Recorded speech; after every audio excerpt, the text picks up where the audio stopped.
বর্তমান সময়ের একটি চাঞ্চল্যকর হত্যাকাণ্ড, সেটা হচ্ছে সংসদ সদস্য আনোয়ারুল আজিম হত্যাকাণ্ড। তিনি কলকাতায় খুন হয়েছেন এবং তাকে টুকরো টুকরো করে কেটে ফেলা হয়েছে বলা হচ্ছে। এবং এখন যে খবরটি সবচেয়ে মারাত্মক, সেটি হচ্ছে সংসদ সদস্য আজিম হত্যায় মুম্বাই থেকে কসাই গ্রেপ্তার। চিন্তা করেন, কসাই গ্রেপ্তার, জানালেন কিভাবে খুন হলো। আশ্চর্য। সেটা হচ্ছে ঝিনাইদহ ৪ আসনের সংসদ সদস্য আনোয়ারুল আজিম, এটি আমরা সবাই জানি। গ্রেপ্তার হওয়া ব্যক্তির নাম জিহাদ হাওলাদার। যে কসাইকে গ্রেপ্তার করা হয়েছে তার নাম হচ্ছে জিহাদ হাওলাদার, তিনি পেশায় কসাই। আওয়ামী লীগের সংসদ সদস্য আনোয়ারুল আজিম ১২ই মে চুয়াডাঙ্গার দর্শনা সীমান্ত দিয়ে ভারতে যান, এটি আমরা সবাই জানি। ৮ দিন নিখোঁজ থাকার পর গত বুধবার তার খুন হওয়ার বিষয়টি পুলিশ নিশ্চিত করেছে। তদন্ত হচ্ছে, বাংলাদেশের পুলিশও তদন্ত করছে এবং কলকাতার পুলিশও তদন্ত করছে। কিন্তু আজকের যে বিষয়টি সবচেয়ে আশ্চর্যজনক, সেটি হচ্ছে আজ শুক্রবার জিহাদ হাওলাদারকে গ্রেপ্তারের পর বিষয়টি নিয়ে পশ্চিমবঙ্গ সহ ভারতের একাধিক গণমাধ্যম পশ্চিমবঙ্গ সিআইডির বরাত দিয়ে সংবাদ করেছে। সেটি হচ্ছে, সিআইডির পক্ষ থেকে বলা হয়েছে গ্রেপ্তার হওয়া জিহাদের বয়স হলো ২৪ বছর। হ্যাঁ, ২৪ বছর। তিনি মুম্বাইয়ের অবৈধ অভিবাসী, আর তিনি অবৈধভাবে মুম্বাইতে থাকেন। তার বাবার নাম জয়নাল হাওলাদার, বাড়ি খুলনার দিঘলিয়ায়। অর্থাৎ কসাইয়ের বাড়িও বাংলাদেশের খুলনার দিঘলিয়ায়।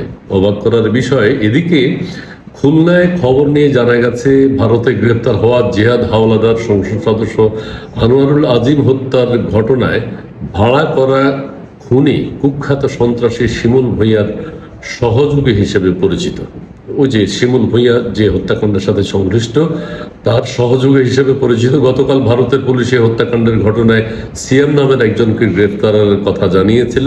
তবে সিয়াম এখন কাঠমান্ডুতে আছে বলে জানা গেছে। অর্থাৎ এক একজন এক একদিকে ছড়িয়ে পড়েছে। মূল আসামি যে শাহিন, সেই সম্ভবত নেপাল হয়ে কোথায় গেছে এখন, মার্কিন যুক্তরাষ্ট্র প্রবাসী, মার্কিন যুক্তরাষ্ট্র নাগরিক, কোথায় আছে এখনো কেউ বুঝতে পারছেন না। আসলে জিহাদ হাওলাদারকেই তারা সিয়াম বলে মনে করেছিল। জিহাদ হাওলাদার যিনি কসাই, তাকে সিয়াম বলে মনে করেছিল। গতকাল বৃহস্পতিবার বাংলাদেশের পুলিশের অতিরিক্ত কমিশনার ডিবি মোহাম্মদ হারুনুর রশিদ সাংবাদিকদেরকে জানান, আনোয়ারুল আজিমকে হত্যার পর লাশ খণ্ড বিখণ্ড করে গুম করা হয়েছে। খণ্ড বিখণ্ড করে গুম করা হয়েছে। তার পুরো লাশ না পাওয়া গেলেও খণ্ডিত মরদেহ পাওয়া যাবে বলে তিনি মনে করেন। হয়তো কিছু অংশ পাওয়া যেতে পারে। আজ পশ্চিমবঙ্গের সিআইডির বার্তায় বলা হয়েছে, হত্যার ঘটনার ২ মাস আগেই কসাই জিহাদ যাকে গ্রেফতার করা হয়েছে এখন, কসাই জিহাদ হাওলাদারকে কলকাতায় নিয়ে আসেন মোহাম্মদ আখতারুজ্জামান। তাকে ২ মাস আগেই সেখানে নিয়ে আসা হয়েছে। কিভাবে কি করতে হবে প্রত্যেকটি বিষয় তার সাথে নিশ্চয়ই আলাপ আলোচনা হয়েছে। এই আখতারুজ্জামানকেই সংসদ সদস্য আজিম হত্যার মূল পরিকল্পনাকারী হিসেবে চিহ্নিত করা হয়েছে। আখতারুজ্জামানের সাথে নিশ্চয়ই সংসদ সদস্যের কোনো দ্বন্দ্ব রয়েছে, সেটি অচিরেই বেরিয়ে আসবে। কলকাতার নিউ টাউনে যে ফ্ল্যাটে সংসদ সদস্যকে হত্যা করা হয়েছে সেটি আখতারুজ্জামানের ভাড়া করা। অর্থাৎ তিনি মার্কিন যুক্তরাষ্ট্র প্রবাসী।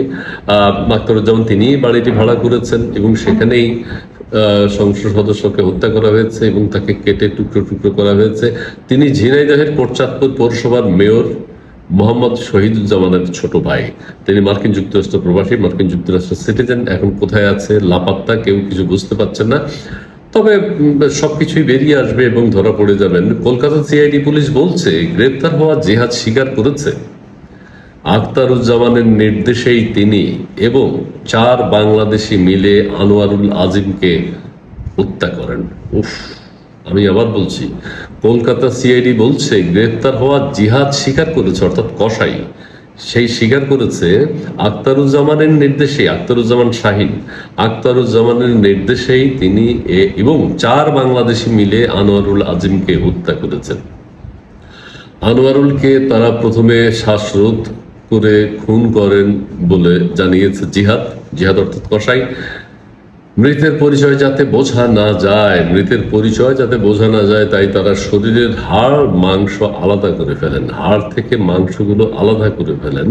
তারপর হাড় ও মাংসের টুকরা টুকরা করে কেটে সবকিছু পলিথিন ব্যাগে ভরে ফ্ল্যাটের বাইরে নিয়ে গিয়ে ফেলে দেন। অর্থাৎ হাড় থেকে মাংস একদম বিচ্ছিন্ন করে ফেলা হয়, যে জন্য কসাইকে এই কাজে ব্যবহার করা হয়েছে এবং কসাই সহ 4 জন মিলে খুন করেছেন এবং মাংসগুলো কেটে কেটে তারা হাড় থেকে বিচ্ছিন্ন করে পলিথিন ব্যাগে করে তারা বিভিন্ন জায়গায় ছড়িয়ে ছিটিয়ে ফেলে চলে গেছেন। এখন সেটি খুঁজে পাওয়া যাচ্ছে না, হয়তো ময়লার ট্রাক এসে এগুলো নিয়ে গেছে, নানান কিছু হয়ে গেছে।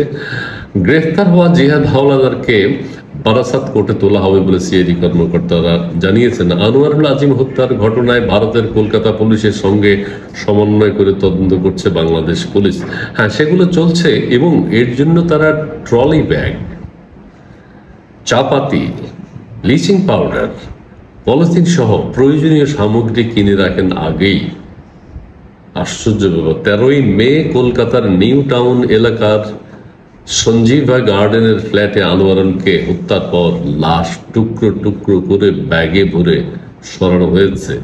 এর কিছু অংশ কলকাতার একটি খালে ফেলে দেয়া হয়েছে। কলকাতার পুলিশ খুনিদের ভাড়া ফ্ল্যাটের ক্লোজ সার্কিট ক্যামেরার ফুটেজ বিশ্লেষণ করে এবং ঢাকায় গ্রেফতার 3 জনকে জিজ্ঞাসাবাদ করে এইসব তথ্য তারা পেয়েছেন। খুবই দুর্ভাগ্যজনক এমপির জন্য। তাকে অর্থাৎ শাহিন আখতারুজ্জামান, যিনি পূর্ব পরিকল্পিতভাবে এই সংসদ সদস্যকে হত্যা করবার জন্য 2 মাস আগ থেকে প্ল্যান করেছেন, কসাই ভাড়া করেছেন এবং কারা কারা হত্যা করবে, কোন ফ্ল্যাটে হত্যা করবে, কিভাবে করবে, সমস্ত কিছু প্রি প্ল্যান ছিল এবং তারা সেই অনুযায়ী কাজ করেছেন যাতে কোনোভাবেই এই হত্যাকাণ্ডের কোনো প্রকার ক্লু না পাওয়া যায়। দেখা যাক এখন ভবিষ্যতে কি হয়। আইন শৃঙ্খলা বাহিনী তাদের তৎপরতা চালিয়েছেন, অনেককে গ্রেফতার করেছে। বাংলাদেশে কয়েকজন গ্রেফতার হয়েছে, নাম এখনো প্রকাশ করা হচ্ছে না। তবে ওই কসাইকেও গ্রেফতার করা হয়েছে। কসাইয়ের মুখে যে কথাগুলো শুনে গেছে যে আখতারুজ্জামানের শরীর থেকে, হাড় থেকে মাংসগুলো বিচ্ছিন্ন করে বিভিন্ন জায়গায় ছড়িয়ে ছিটিয়ে ফেলা হয়েছে। যাই হোক, তদন্ত কোন দিকে যায়, দেশবাসী এবং ভারতবাসী সবাই সেদিকে লক্ষ্য রাখছেন। ধন্যবাদ।